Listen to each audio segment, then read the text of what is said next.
కూటమి ప్రభుత్వంలో రైతులకు ఇబ్బంది కలగకుండా ముఖ్యమంత్రి చంద్రబాబు నాయుడు, ఉప ముఖ్యమంత్రి పవన్ కళ్యాణ్ రైతుల పక్షపాతిగా వారికి అండదండలు అందిస్తున్నారని కాకినాడ రూరల్ ఎమ్మెల్యే పంతం నానాజీ అన్నారు.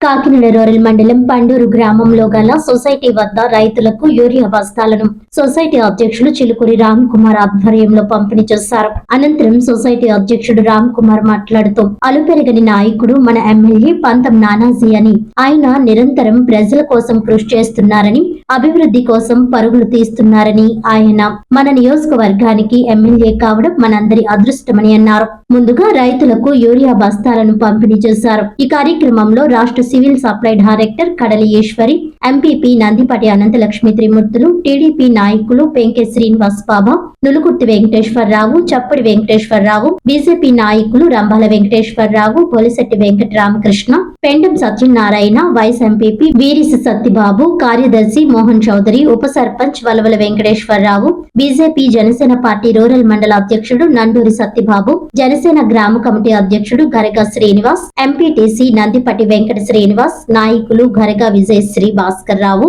గరగ ప్రభాకర్ రావు, నక్కా వెంకటరాజు, సిద్ధ భద్రరావు, సూరిబాబు, అధికారులు, గ్రామస్తులు, కూటమి నాయకులు, కార్యకర్తలు పాల్గొన్నారు.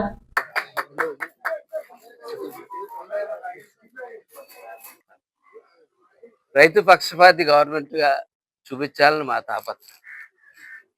మా దగ్గర కొత్త సగం ఏరియా అర్బన్ అయిపోయింది, సగం ఏరియా రూరల్ అయిపోయింది. కాబట్టి ఉన్న రూరల్ ఏరియాలోనే మ్యాక్సిమం రైతులు చేయాలని, ఎవరైనా ఎలక్షన్ మేలో అయింది, జూన్లో కదా రిజల్ట్స్ వస్తా, జూన్లో రిజల్ట్స్ వచ్చాయి. ఈ గ్యాప్లో అందరూ కూర్చుని ఒకసారి అనుకున్నాం, నగ్గమో మనకు తెలియదు. ఇంత సునామీ గురించి కూడా తెలియదు. కాళ్ళ చదువుదామని చెప్పాం కదా. ఇప్పుడు తవ్వలేదనుకో, జూన్లో నగ్గినా కూడా వర్షాలు తవ్వలేము. ఇప్పుడు తవ్వేద్దామని చెప్పారు, తవ్వేశాం. ఆ తవ్వేయడమే ఒక ఎకరం కూడా మొలకుండా మనం కాపాడింది. అది ఈ వేదిక మీద ఉన్న వాళ్ళందరూ దాంట్లో భాగస్వామి, అందరికీ తెలియజేస్తాం. అలాగా లాస్ట్ టైం యూరియా కొరత అని లేనిపోని హంగామా చేసి, ఎక్కడో తెలంగాణలో యూరియా కొరత వచ్చి ఆ పరికమాల్లో లేదు సరిగ్గా చేయలేకపోతే ఆ బొమ్మలు తీసుకొచ్చి ఇక్కడ పరికమాల టీవీలో 2-3 టీవీలు దాన్ని అదే పని పచ్చ టీవీలు చూపించి క్యూలో నిల్చున్నట్టు. నేను ఇక్కడ అడుగుతా ఉన్నాను, ఈ ఊర్లో ఎవరన్నా ఎరువు దొరక బాధపడ్డారా చెప్పండి? అలాగే ఏ ఊర్లోనే బాధపడలేదు. ఎందుకంటే లాస్ట్ టైం 640 టన్నులు కాకినాడ రూరల్లో 7 గ్రామాల్లో 5 గ్రామాల్లో వ్యవసాయం చేస్తుంటే 5 గ్రామాలకు తెచ్చాం. అలాగే 1700 టన్నులు కరప తెచ్చాం. ప్రతి బస్తా ప్రతి రైతుకి అందేటట్టు చేశాం. అట్లాగే ఈసారి ప్రపోజల్స్ 2300 కరపకు పెట్టాం, 620 మెట్రిక్ టన్స్ ఇక్కడ రూరల్కి పెట్టాం. మొత్తం 2920 మెట్రిక్ టన్స్ పెడితే ఆల్రెడీ 222 టన్నులు కరపలో దింపాం, 40 టన్నులు ఇక్కడ దింపాం. ఇప్పుడే స్టార్ట్ అవుతుంది. కాబట్టి ఇవాళ రేకు వస్తూ ఉంది. రేకు వస్తే ఇక్కడ 160 టన్నులు మళ్ళీ కాకినాడ రూరల్లో దిగుతుంది. మిగిలిన బ్యాలెన్స్ టన్ను అక్కడ ఎంత దిగుతుందండి? 560 టన్నులు కరపలో దిగబోతా ఉంది. ఎరువు గురించి ఎవరు బాధపడక్కర్లేదు. నెక్స్ట్ ఈ కార్డు ఎందుకు పెట్టారు?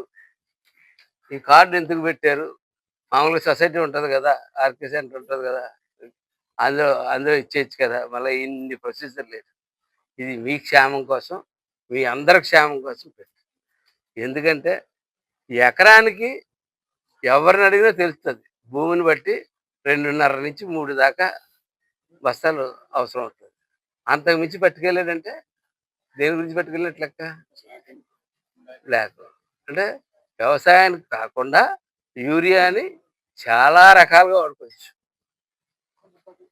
చాలా రకాలుగా 100 రకాలుగా వాడుకోవచ్చు యూరియా. ఈ సబ్సిడీ రేటు మీద వచ్చి యూరియాని ఇందులో కూడా వాడుతున్నారు. అదే అన్ని రకాలుగానే వాడుకోవచ్చు. దాన్ని రైతుల గురించి అని చెప్పి 1700 రూపాయలు సబ్సిడీ ఇచ్చి రైతుల గురించి చెప్పిస్తున్న దాన్ని తీసుకెళ్ళి ఎవడిష్టం వచ్చేట్టు పట్టుకెళ్ళిపోతా అలాగే కూటమి నాయకులు పేరు పేరున నమస్కారాలు. మీ అందరికి కూడా నా నమస్కారాలు. చాలా సంతోషం నానాజీ గారు, మా ఎమ్మెల్యే గారు మొదటిసారి మా పిఎస్సిఎస్ కి రావడం. ముఖ్యంగా ఈరోజు ఏదైతే ప్రభుత్వం, మన రాష్ట్ర ప్రభుత్వం ఈ ఫర్టిలైజర్స్ ఏదైతే పంపిణీ చేస్తుందో ఆ కార్యక్రమానికి విచ్చేశారు. ఈ యూరియా మనకి బస్తా 2200 అయితే రైతులకి 267 రూపాయలకి ఇవ్వడం జరుగుతుంది. ఈ మన రాష్ట్ర ఆర్థిక వ్యవస్థ మన రైతుల మీద డిపెండ్ అయి ఉంది. కొంత ప్రయత్నం జరుగుతూ ఉంది. ఇక్కడ ఇండస్ట్రీస్ తీసుకొచ్చే ప్రయత్నం మనం చూస్తా ఉన్నాం. వైజాగ్ లో గూగుల్ సెంటర్ తీసుకురావడం, కానీ కొంత షిఫ్ట్ అవ్వడానికి అగ్రి బేస్ నుంచి ఇండస్ట్రియల్ బేస్ కి షిఫ్ట్ అవ్వడానికి కొంత టైం పడుతుంది. ఈ లోపల తప్పకుండా రైతులందరికీ కూడా మా ప్రభుత్వం అండగా ఉంటుందని నేను తెలియజేస్తా ఉన్నాను.